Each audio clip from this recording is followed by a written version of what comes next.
Hello student, welcome to broad computer classes. आज हम C plus plus programming के अंदर कंट्रोल स्टेटमेंट को डिटेल से पढ़ेंगे।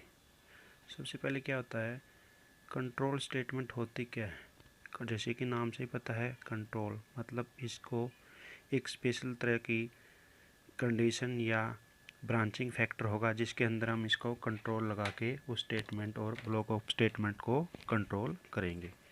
यहाँ जैसे कि ये लिखे हुए हैं, control statement in C++ are those statements which are used to control the flow of program execution. It helps us to control the functioning of the program when it will be terminate or continue after under different scenario। इसका मतलब क्या है, control statement के अंदर हम programme का execution और flow को कंट्रोल करेंगे।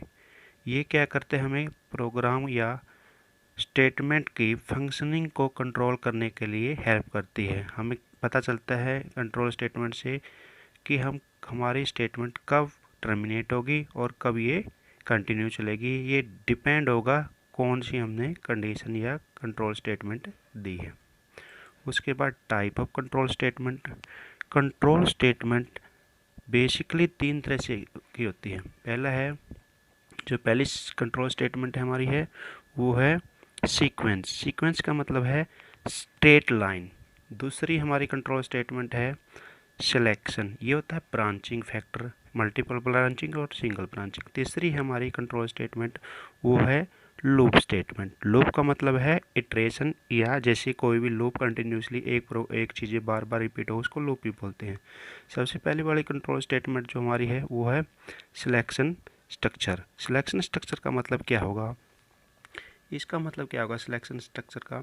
सिलेक्शन स्ट्रक्चर में क्या होगी, स्टेटमेंट जब एग्जीक्यूट होगी, स्टेटमेंट या सीक्वेंस तब एग्जीक्यूट होगी जब प्रोग्राम के अंदर वो जिस जिस सीक्वेंस के अंदर वो प्रोग्राम के अंदर अपीयर होगी। मान कर चलो, जैसे पहले मान लो एक रो ले लेते हैं। रो के अंदर जैसे पहला स्टूडेंट है, दूसरा स्टूडेंट है, तीसरा स्टूडेंट, जैसे रो के अंदर वो आ रहे हैं उसी रो में वो एग्जीक्यूट करे गई प्रोग्राम के अंदर। तो इसकी डेफिनेशन क्या है, a sequence structure are executed in sequence in which they appear in the program. कहने का मतलब है जिस भी ऑर्डर के अंदर वो उसके अंदर अपीयर हो रहे हैं उसी ऑर्डर के अंदर वो एग्जीक्यूट होगा। एग्जांपल के तौर पे मैंने दिया है, इंटीजर एक्स को लिया है, इंटीजर एक्स इक्वल टू 4 और x प्लस प्लस। इसके अंदर क्या होगा, पहले इंटीजर x को डिफाइंड किया, फिर x के बराबर 4 मान लिया और फिर इसके अंदर एक एक इंक्रीमेंट हम करते रहे। तो इसके अंदर पहले ये एग्जीक्यूट होगी, फिर ये एग्जीक्यूट होगी और फिर ये एग्जीक्यूट होगी। मतलब जिस भी सीक्वेंस के अंदर हमारी स्टेटमेंट दी हुई है उसी सीक्वेंस के अंदर वो हमारी एग्जीक्यूट होगी। उसके बाद नेक्स्ट है हमारा सिलेक्शन स्ट्रक्चर। सिलेक्शन स्ट्रक्चर के अंदर हमारी सभी तरह की आती है, सिंगल स्टेटमेंट और मल्टीपल स्टेटमेंट। सिंगल स्टेटमेंट के अंदर हमारी तकरीबन इफ स्टेटमेंट होती है और मल्टीपल के अंदर इफ एल्स और हमारी ब्रांचिंग फैक्टर भी इसके अंदर ही आती है, जिसको हम स्विच स्टेटमेंट भी बोलते हैं। सबसे पहले बात करते हैं हम सिलेक्शन स्टेटमेंट की। सिलेक्शन क्या होता है, selection structure is use to make a decision और एग्जीक्यूशन ऑफ ए स्टेटमेंट।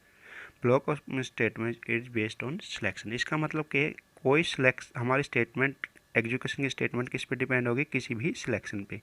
इसके अंदर सबसे पहले हमारी स्टेटमेंट आती है इफ स्टेटमेंट। इफ स्टेटमेंट क्या है, it is use to execute a statement और block of statement only if condition is met. इसका कहने का मतलब ये है, हमारी स्टेटमेंट जब एग्जीक्यूट होगी और हमारी स्टेटमेंट का ब्लॉक जब एग्जीक्यूट होगा जब हमें कोई कंडीशन ट्रू होगी या कंडीशन मिलेगी। एग्जांपल के तौर पे हमने यहाँ एक साइड इसका सिंटैक्स लिखा हुआ है, एक इस साइड ये सिंटैक्स है, इस साइड एग्जांपल दे रखा है। सिंटैक्स क्या है, इफ़ कंडीशन कोई भी कंडीशन हो, X greater than 4, X less than 4, X equal to 4, कोई भी कंडीशन हो सकती है। अगर ये कंडीशन ट्रू है तो हमारी ये स्टेटमेंट एग्जीक्यूट होगी। अगर कंडीशन ट्रू नहीं है तो हमारा स्टेटमेंट क्या होगा, हम बाहर आ जाएंगे इससे और हमारा कोई भी आउटपुट नहीं आएगा।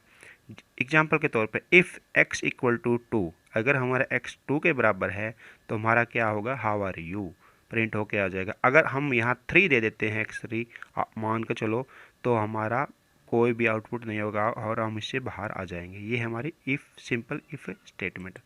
उसके बाद आती है if else. If else, if ये भी लगभग इफ़ की तरह है लेकिन थोड़ा सा चेंज है। If it is use to execute a statement और block of statement only if condition is meet. ये तो यहाँ तक तो उसके अंदर भी ये था, कंडीशन इज मीट, जब तक हमें कंडीशन मिलती रहेगी हमारी स्टेटमेंट और ब्लॉक ऑफ स्टेटमेंट एग्जीक्यूट होती रहेगी, otherwise another set of statement are execute. पहले क्या था, अगर हमारी ये कंडीशन फेल हो जाती थी, पहले वाली कंडीशन फेल हो जाती थी तो क्या होता था, हमारी पहले स्टेटमेंट रन होती थी, अगर फेल हो जाती थी तो बाहर निकल जाती थी। अब क्या है, अगर हमारी ये स्टेटमेंट कंडीशन फेल हो जाएगी तो हमारी नेक्स्ट स्टेटमेंट चेक होएगी। जैसे इफ़ कंडीशन, अगर ये कंडीशन मान कर चलो ये ट्रू है तो ये एग्जीक्यूट होगी, अगर मान कर चलो ये फॉल्स है तो हमारी इससे आगे वाली ये स्टेटमेंट हमारी आउटपुट आएगी। एग्जांपल के तौर पे इफ़ x इक्वल टू 1 तो हमारा x इक्वल टू 10 आ जाएगा। अगर x इक्वल टू 1 नहीं है तो हम यहाँ आउटपुट जो भी देना चाहे वो दे सकते हैं, x इक्वल टू 11 हमारा आउटपुट आ जाएगा। ये हमने अपनी अकॉर्डिंग टू नीड दिया है, कोई भी दे सकते हैं, आपने जैसे यहाँ कुछ देना चाहो यहाँ कुछ देना चाहिए, कंडीशन जैसी आपकी रिक्वायरमेंट होगी ऐसे आप देंगे। उसके बाद आता if else if statement, if else if, इसके अंदर इफ़, यहाँ इफ़ है ये, इफ़ एल्स स्टेटमेंट, दो बार इफ़ एल्स स्टेटमेंट है। Unlike if else statement we can have more than one और condition check if else statement, इसके अंदर एक से ज़्यादा इफ़ कंडीशन को चेक करेंगे।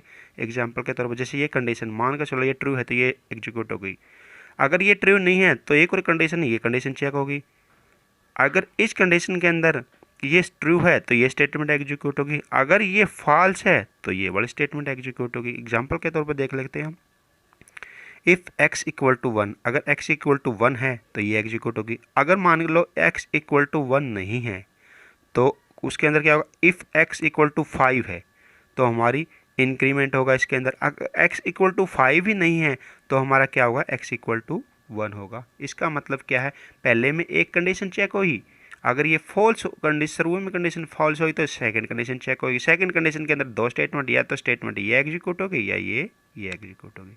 तो ये हमारी है इफ़ एल्स इफ़ स्टेटमेंट। बहुत ही ईजी है, सिर्फ समझने की ज़रूरत पड़ेगी, हम बहुत ही आसानी से समझ सकते हैं। सिर्फ एक बार अगर आपको लोगों को फंडा समझ में आ जाए तो इसको समझना कोई मुश्किल नहीं है। उसके बाद आता है नेस्टेड इफ़, ये भी एक तरह से इफ़ एल्स की तरह ही स्टेटमेंट है, लेकिन इसके अंदर डिफरेंस क्या है। नेस्टेड स्टेटमेंट क्या होती है, नेस्टेड स्टेटमेंट के अंदर क्या होता है, एक इफ़ एल्स कंडीशन के अंदर दूसरे इफ़ एल्स कंडीशन होती है, मतलब एक के अंदर दूसरी इफ़ एल्स कंडीशन को हम नेस्टेड कंडीशन बोलते हैं। ठीक है, ये भी सिंपल है। उसके बाद हमारा स्विच है, जो हमारा मल्टीपल ब्रांचिंग कह सकते हो, इसको ब्रांचिंग फैक्टर कह सकते हो, मल्टीपल ब्रांचिंग। स्विच क्या होती है, in this the decision is made on the selection of statement, decision किस पे डिपेंड होता है, selection of statement to be execute based on the various possible constant of value of expression. इसके अंदर एक एक्सप्रेशन होता है जिसके अंदर कोई भी कांस्टेंट वैल्यू होती है, हमारा आउटपुट किस पे डिपेंड होता है, हमारी कंडीशन किस पे लगती है, एक कांस्टेंट वैल्यू पे लगती है एक एक्सप्रेशन के अंदर। तो एग्जांपल के तौर पे देख लेते हैं, एग्जांपल के तौर पे मैंने यहाँ पहले सिंटैक्स लिया स्विच एक्सप्रेशन, इस एक्सप्रेशन के ऊपर हमारा जो भी आउटपुट आएगा वो सारा डिपेंड होता है एक्सप्रेशन। यहाँ कंडीशन लगा दी, केस 1 स्टेटमेंट 1 एग्जीक्यूट होगी, फिर ब्रेक करना जरूरी इसके अंदर, केस 2 स्टेटमेंट 2 एग्जीक्यूट होगी, फिर ब्रेक, अगर दोनों कंडीशन नहीं है तो बाय डिफ़ॉल्ट या डिफ़ॉल्ट बोलते हैं इसको, स्टेटमेंट 3 एग्जीक्यूट होगी। एग्जांपल के तौर पे मान लो एक स्टूडेंट के कोई मार्क्स आए हैं, कितने मार्क्स आए हैं, कितनी ग्रेड आई है, अकॉर्डिंग टू यहाँ ग्रेड दिया है मैंने, ग्रेड कितनी आई, 9 आई है, 10 आई है, 9.8 आई है, तो ग्रेड के डिपेंड हो गई। अगर मान लो 9 grade A B C D इस टाइप की दी होती है तो केस 1 मान लो उसके A ग्रेड है तो सी आउट हमारा क्या आ जाए, एक्सीलेंट।